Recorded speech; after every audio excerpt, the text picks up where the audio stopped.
Back here on our program, Jones and Company, and we're happy to have Mr. Robert SandySands here today, who is one of the veterans in the tourism industry in the Bahamas. And Mr. Sands, on last week, the Prime Minister talked about broadening this brand in the region he was talking about, but I assume he also meant in our country as well. How can we broaden our brand here in the Bahamas?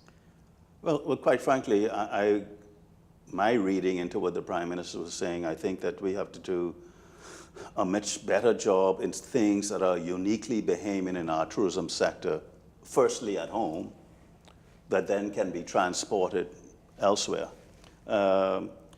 That brand can be the level of hospitality, the level of elements that contribute to the whole issue of product development, in the area of culinary,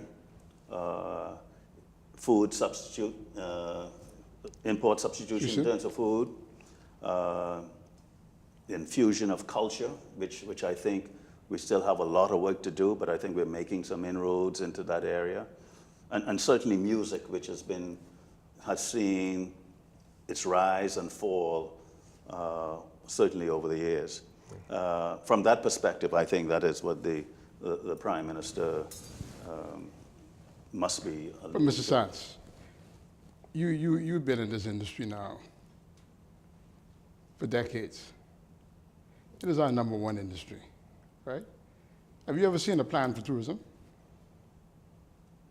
Not since 1981.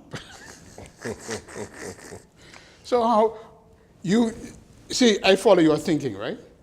You have enumerated different aspects of our tourism that needs attention, either to enhance it or to do something to it, right? I don't hear that thinking coming out, and it tells me, right, that either we don't know what we're doing. How are we going to improve ourselves if we don't know where our deficiencies are and how we're going to address them? Well, I think we very much know what we're doing in the big picture, simply because ownership of a significant part of the tourism product in this country, foreign owned, and there are partners with the wherewithal in terms of the management of that area. What I think needs to happen is certainly in how we holistically develop our gems, so some of the family islands, where I think there is an unwritten policy that we would prefer to have low-rise, boutique-type, small-type properties rather than very large edifices. The problem in New Providence is that we need labor-intensive tourism-type products to sustain the amount of employment that we have in this country. It's totally different in the family islands.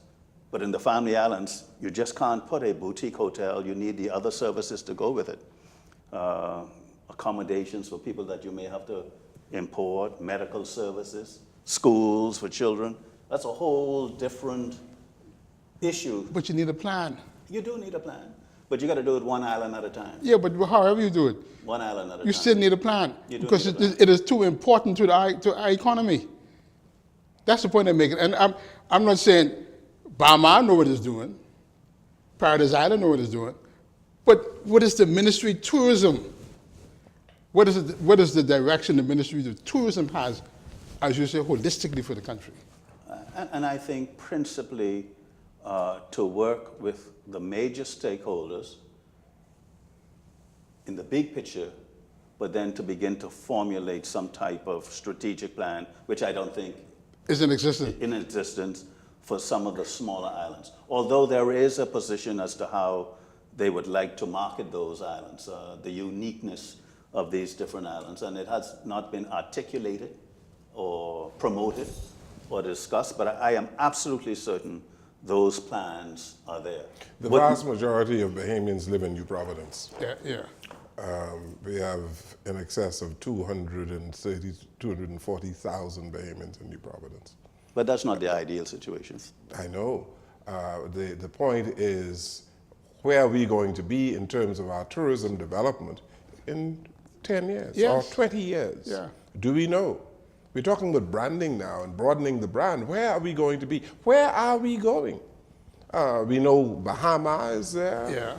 And Atlantis is there, and people now believe that the Bahamas is about Bahama and Atlantis. No. What about the tourism development over the hill in New Providence? Is tourism development only to take place on the main street of Cable Beach and Paradise Island? There are sectors that are growing that are not being promoted or part of an organized plan. You have islands such as the Abacos, Bimini, Eleuthera, certainly New Providence Island, that have done reasonably good job, Exuma, in terms of tourism. There needs to be new focus on some of those other islands now as we rebuild as a result of the hurricanes. You know, people tell me, you go to Exuma, and if you have 20 people checking in, 10 got to stand outside because the airport is too small. That's lack of planning. It wasn't too small 5 years ago, but the business has now grown. It has grown, but that's one of the 33 airports. It was too small 5 years ago. You probably know, but 20 years ago. That's one of the 33 airports.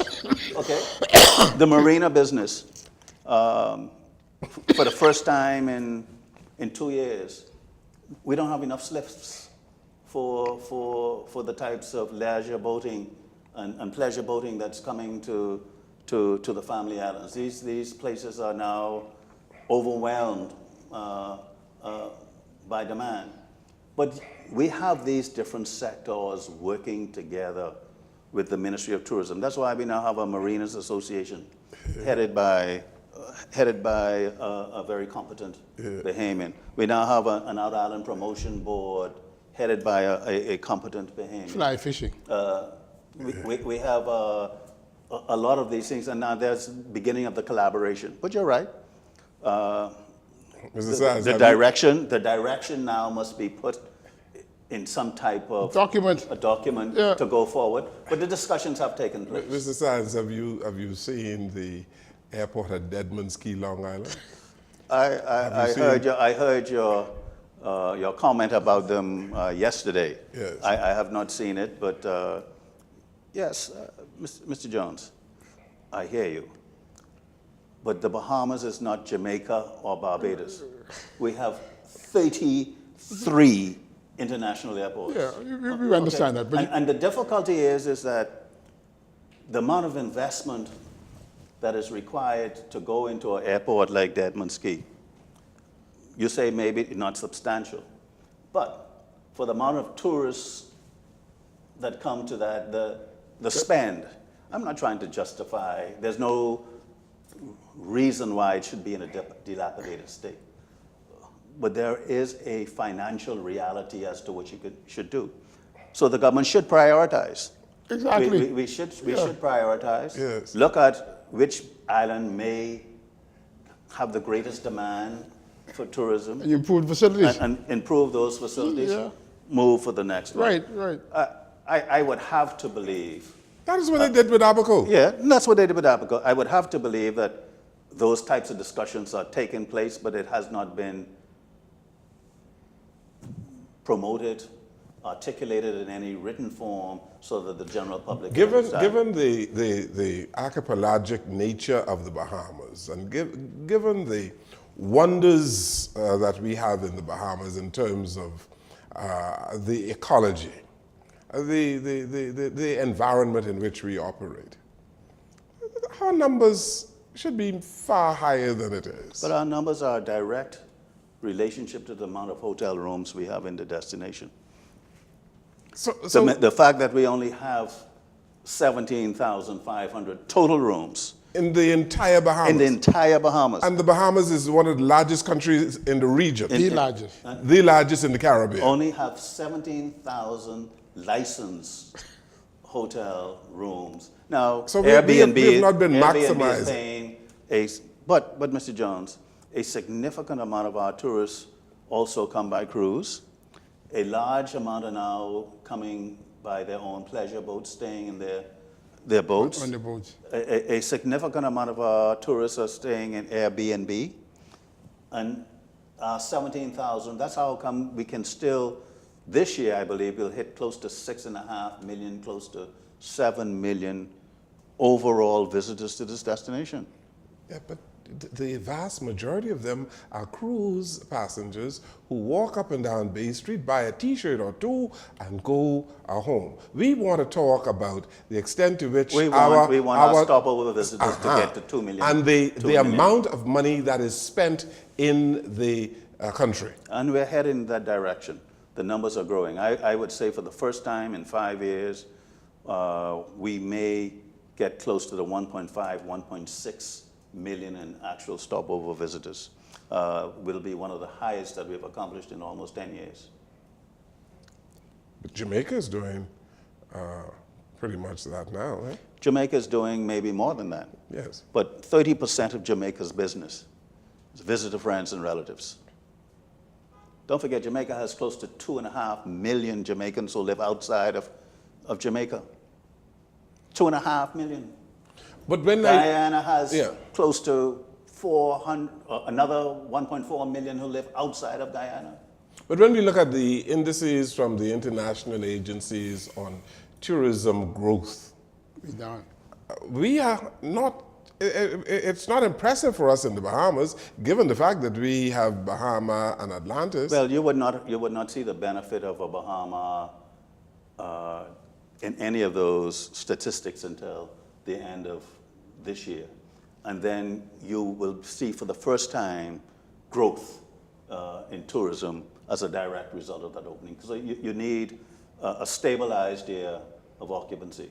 During the period that under review for the last 3 years, you had a number of properties that were closed. Bahama was not open, and you had a number of properties that have been seriously impacted by hurricanes for the last 3 years, which have directly resulted in the situation of poor growth for tourism as compared to the other Caribbean islands. No other Caribbean island suffered other than some of the small islands like the U.S. Virgin Islands, et cetera, and they're not in the same league as Jamaica, Barbados. Why is it, Mr. Sands, beyond attracting as much U.S. investment in our sector?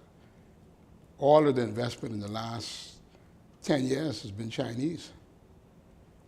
Why aren't we attracting U.S. investment? Most of it, Chinese, not all. Well, I don't know. That's a complicated question because we didn't attract originally Chinese investment. It was Chinese financing as a result of a situation converted to Chinese investment. Yeah. So I think that's a clarification. Okay. We still have an overwhelming large amount of American interest in hotels in the Bahamas. But when you look at a place like Eleuthera or some of the family islands, you just can't wake up one day and say, this is a beautiful location, let me put a hotel there. You got to be thinking about a plethora of other things. Of activities, yeah. You got to be thinking of Airlift. You got to be thinking of the airport. Can I staff this properly? And if I can staff it and I have 100 couples here where they can live, where the children can go to school, can they get some? Those are the dilemmas of a apoplectic island. Mr. Sands, Bahama has been open now for more than a year and a half. How is it doing? We are very satisfied with what we have achieved to date.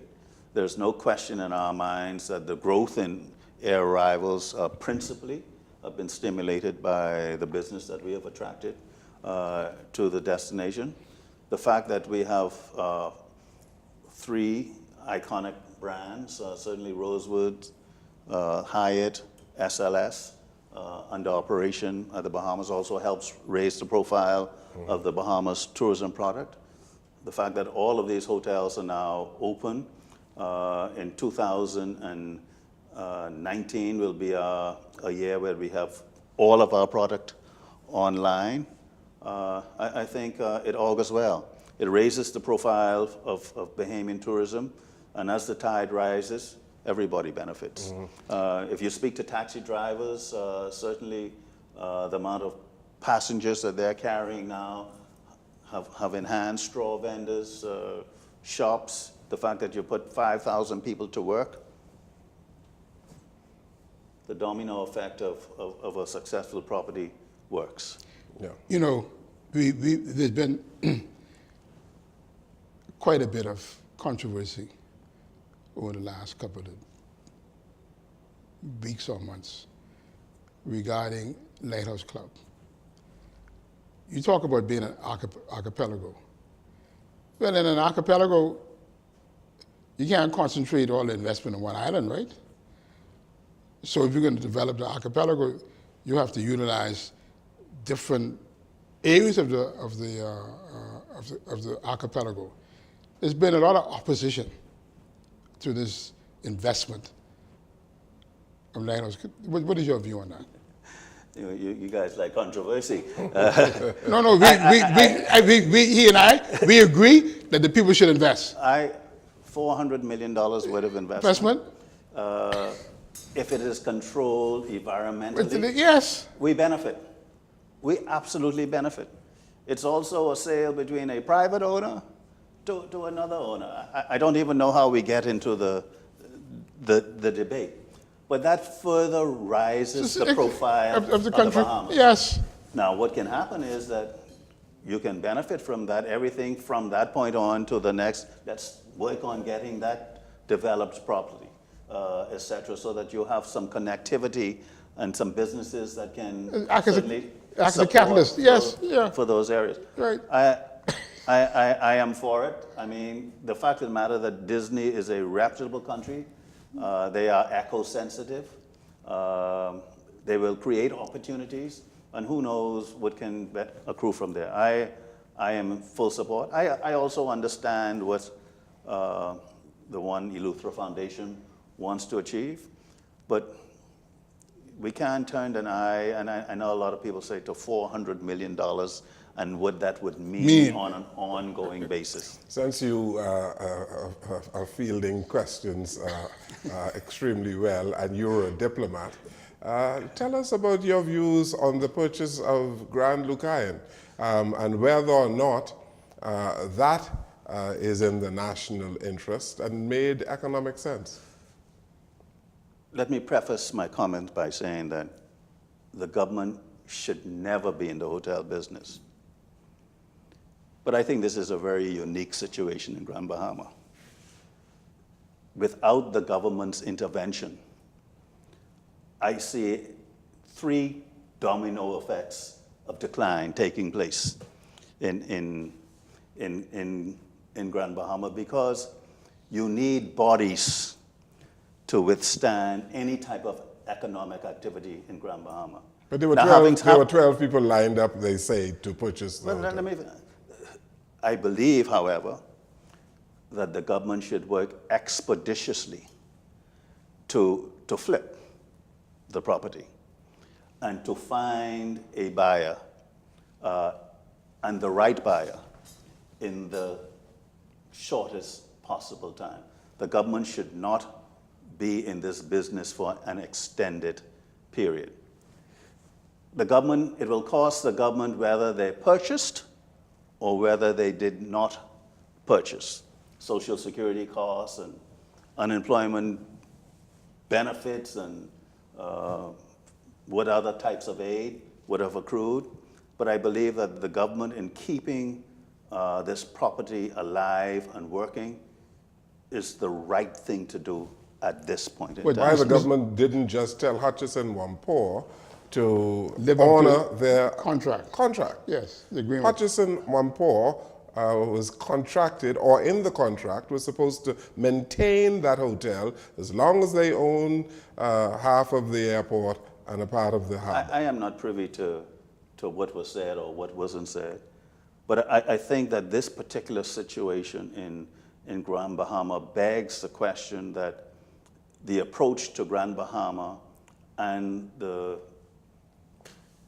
Hawksbill Creek Act needs to be looked at holistically, and also the whole approach to the container and its impact going forward needs for some open review.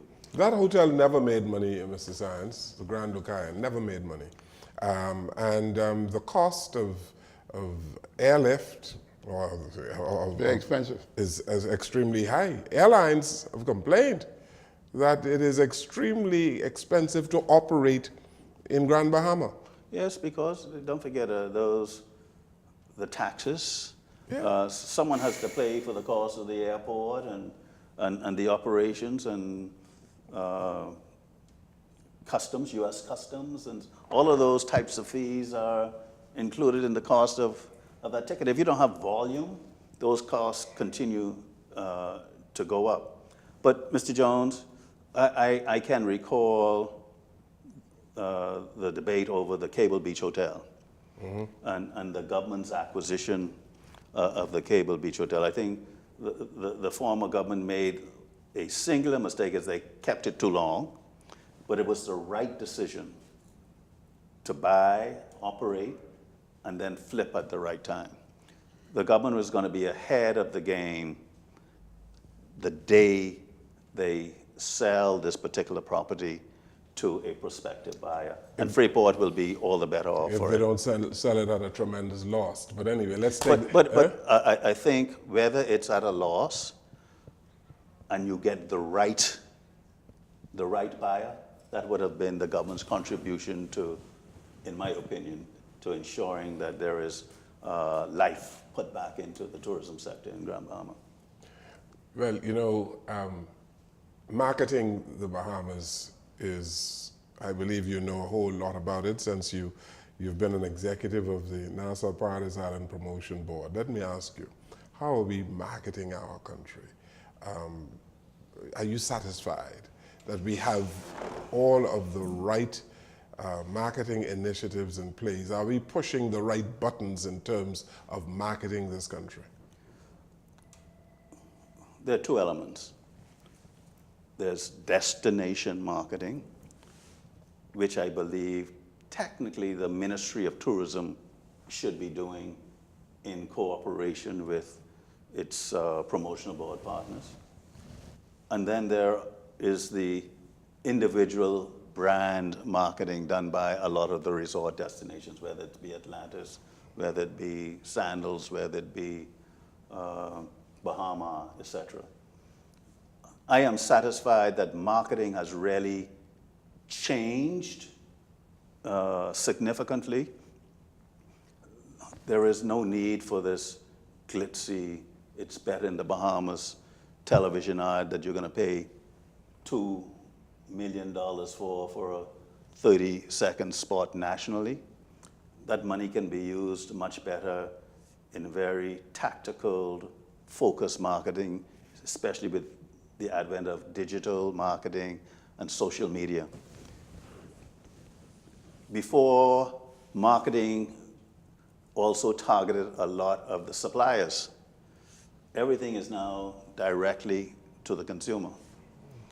How they book, they do a lot of their own bookings themselves. They're not going through travel agents. They're almost dinosaurs, etc. Internet companies, intranet companies are the biggest supply of hotel rooms today. When you want to travel, we don't go to no travel agent. We go on Expedia. Yeah. We do it ourselves, and it's based on specific marketing that comes to us. So I am very satisfied that the players in our sector are marketing the destination in the way that is appealing to today's consumer. From time to time, though, however, we do need a national, destinational tourism type plan that will promote the iconic reasons for coming to the Bahamas and also the benefits of this destination. While we have it, a matter of budget as to how often it can be viewed in national TV, and it's in strategic markets. And it needs to be done at a time when you're going to benefit a lot of the properties that need the business at a particular time. Relationships, joint promotions in terms of special events, it's also a new approach. Do we need any more mega hotels? Certainly not in New Providence, and there is no location, I would say, in any of the other family islands for that to happen. I think we have seen the fact that you have 2 anchor mega resort destinations. I think that's it. Mm. You are certainly upbeat about the product. I am upbeat about the future of tourism. Yes. I am still concerned that we have a long way to go in terms of how we can upgrading. I am very concerned about, I go back to discipline. We're not a disciplined society. And by just making minor adjustments to how we treat guests and understand that tourism is everybody's business, will go a long way to further elevating the Bahamas. And all of these are creature needs: garbage cans, painting, cleanliness, modern taxi. I saw a taxi, a cube. And when I reflect my mind back to the days of Nassau Beach with Vernon Bullard, number 5, and Alfred Brown taxi 370, it was nothing better than a stretch Cadillac. Cadillac, yeah. I'm not suggesting that's what you need today, but certainly not a cube. Mr. Sands, thank you very much. My pleasure. You've been kind to be here today and to answer some of these questions that we have. And we have, from time to time, we have to have people like you on so that our perspective can be right, you know? Appreciate it. Thank you very much. We need to invite him to come on point. Yes, absolutely. Yes, yes. Thank you very much. You're welcome. Thank you very much. Good. Thank you, Godfrey. Thank you. Thank you for watching and listening to our program. Good evening, everyone.